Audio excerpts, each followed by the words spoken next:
My name is Cassie Sherwood. I'm a strategic account executive. Essentially, I've been working in software sales most recently. Currently work for a company called Automation Anywhere, and we build software bots. But in the past 15 or 20 years or so, I've worked for companies such as Salesforce, IBM, DocuSign. Some of the things that we do in this role is essentially business development and relationship management. That has to do a lot with essentially software sales, leading teams. So I work with the marketing team, people that do outreach, all of the things that go into essentially building a deal, and also working with the customers post sale. So I'm in charge of both starting the sales process and then maintaining that relationship with customers. And then I've personally been focused on public sector sales. So that's working with government, both with state and local. So cities, counties, state, and then also higher education. So that's known as SLED, state, local, and higher ed education. Yeah, it's funny. I didn't actually seek out being an account executive. I sort of found myself in this role. Actually, my first job was something called critical situation management. So I worked with clients who actually spent most of the time kind of yelling at us because things had broken and we were having problems. I actually really loved that job because I loved the opportunity to work with clients and solve their problems. From that, I actually had an opportunity to get to know one of the clients that I was working with really well, which was Nestle. And so I had an opportunity to work with the Nestle team full time as their sort of technical account manager. In doing that, I found that I really loved the opportunity to get deep and work with clients. And I wanted the opportunity to do that in a more proactive sense. So I ended up getting my MBA. And doing that, I moved to the account management side of the house. So that was where, I took over in more of the sales role. And I've really done that practically ever since.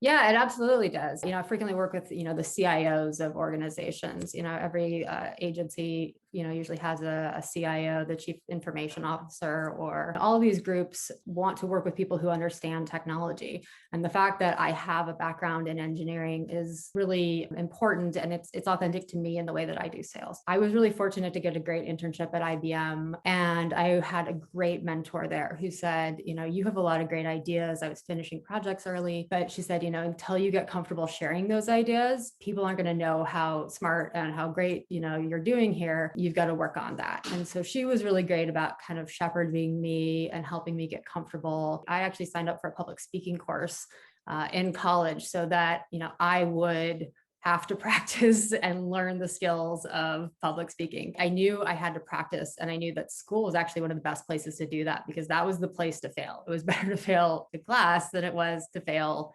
in industry. So, a couple of things I would say. First is, there's a lot of resources available to students, right?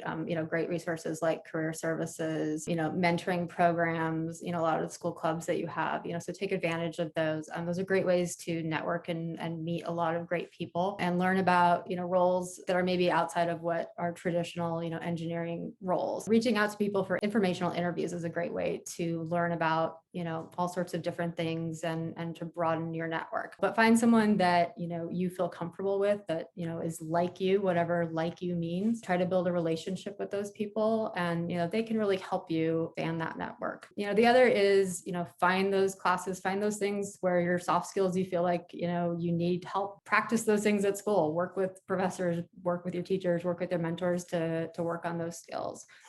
The other thing I would mention is mental health, I think, is really important. Understand that school is really tough. It's hard. Engineering is especially difficult. Give yourself some grace with those things and ask for help when you need it.